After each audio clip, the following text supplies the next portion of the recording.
Well, first of all, the Commission always respects court decisions. Secondly, as far as today's decision is concerned, this is a copy of the judgment. It's a 50-page judgment. I've not had occasion or opportunity to read it, internalize it, and understand the grounds on which the court premised itself to allow the election and what orders it gave in that regard. So I think in due course, after we have analyzed the judgment, we should be in position to determine as a commission the way forward.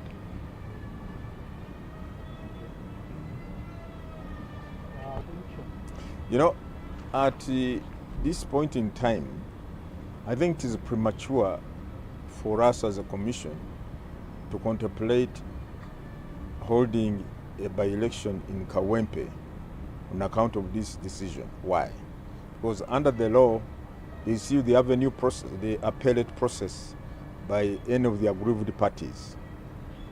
So it is only after that process has been concluded and the final court, which is the Court of Appeal, Constitutional Court, has pronounced itself on the matter, that we can now determine whether we shall go for a by-election in Kawempe North and when we should do that.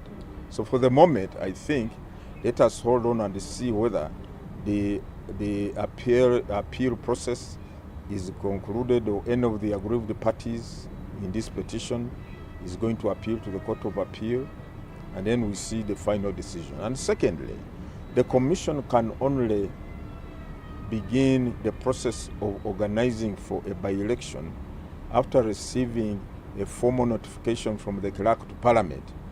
That's what the Constitution says, that the Clerk to Parliament shall notify the Electoral Commission of the existence of a vacancy in Parliament, and the Electoral Commission shall conduct by-elections to fill that vacancy within 60 days. Since at the moment, two things have not yet happened. One, the days provided for in law for an appeal have not yet expired or lapsed. Secondly, we have not yet received any formal communication from the Clerk to Parliament notifying us of a vacancy in Parliament. Therefore, for us as a commission, we are still comfortably seated where we are. We cannot even contemplate or begin to plan for a by-election when the due processes in law have not yet been fully exhausted or complied with. Well, it depends on when we are required to begin that process of preparing for the by-election. I think that question can only be ably answered when we come to that period. Either is it in June, is it July, is it August, is it September? But now it would be premature for me to say whether we shall be in position to hold that by-election. You can count backwards yourself. Now 8 months. Yes. No, what is it on the nomination, on the polling day, or when does the 6 No, it begin? says that the law, the way we understand it as a commission, talks of polling day, because you cannot talk of the polling process takes place on a specific day, and the law has said that the Electoral Commission cannot set a day for polling or for voting unless and until nominations have been concluded for that particular elective office. So as we talk now, we cannot set the date for presidential elections, nor parliamentary elections or local government elections until after nominations have been done. However, you can do your own tabulation, because Article 61, Clause 2, is the benchmark, defines the timelines within which the general election must be held. It is within the first 30 days or the remaining 122 days to the expiry of the term of government. Now, when you look at if you do some simple tabulation, the term of government will lapse or expire on 12th of May 2006. So you count 122 days backwards. Okay? You get to about January 10th or 11th or 12th, around there. That's when those days begin from that time. Then you count the first 30 days going forward now of the 122 days. So that's why we say in our roadmap, if you recall, we say that polling for presidential, parliamentary, local government shall take place between 12th of January and 9th or 10th of February 2026. So now, if you count 6 months, therefore, from 12th January, you find you fall around 12th July 2026, and that's why 2025. So that's why we are saying, at the moment, today is 20th of May, will be very speculative for us to start talking of when we shall be, or whether we shall be able to hold that by-election if all the other due processes have been exhausted or complied with. It is very premature. The petition, you will all recall, I think the main ground by the petitioner, that is Nambi, was that the failure by the commission to declare or announce the results from the 14 polling stations, okay, disadvantaged her. That probably if those results had been declared, she could have won. That was her case, all right?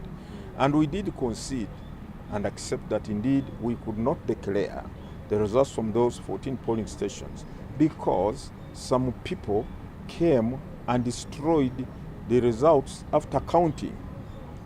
And that was not the fault of the Electoral Commission. For us, we organized everything in accordance with the law. We expected the other stakeholders also to act in accordance with the law, and therefore we're not in position to declare those results. That the court seems to have found that, look, as far as you do not declare those results, therefore, you do not comply with the law. And therefore, we are saying, okay, we respect that court decision for now. We are going to study the judgment and see the grounds on which the court based itself, and then we determine the way forward. But for now, we are saying the Electoral Commission acts in accordance with the law, performs its tasks and duties. We expect all other stakeholders to do the same. Certainly not, certainly not. I think the Electoral Commission did what in the circumstances was plausible or best. It did what it could do. First of all, we did not anticipate that any right-thinking member of society would go and attack the polling stations and destroy those materials or destroy those ballots or the counted results. We never expected that because we expected whoever was participating in that process was sane and acting within the law. We never anticipated that. And secondly, the returning officer, having weighed the circumstances then, I think took the decision in his view that, look, we proceed to count the results from the 184 something polling stations. We leave out the 14 polling stations, and then so that we do not disenfranchise the voters from the other 184 polling stations. But the court seems to have been of a different view, which, as I said, we are going to analyze and see how it contextualized the reasons, the grounds, the reasons that resulted in the returning officer not being in position to declare or to tally and declare those results in the context of all the circumstances that prevailed on that day. We want to study that. Again, that is speculative because, as I said, we are not yet at the level of determining whether we shall be able to hold those elections until the due processes have been exhausted. There is an avenue for appeal, and that appeal can take place. The person who wishes to appeal has, I think, about 30 days from the date of judgment to lodge that appeal. That is one. Secondly, we still have, we cannot contemplate or we cannot think or plan that we are going to have a by-election in Kawempe North because we have to await the clerk to Parliament to formally notify the Commission that there is a vacancy in the Parliament. But as we talk now, I think Naruko is still in Parliament, despite the court decision, until the clerk to Parliament notifies the Commission there is a vacancy in Kawempe North, and then we shall the provisions of the Constitution under Article 81 shall be brought into play that we must hold a by-election within 60 days. So for now,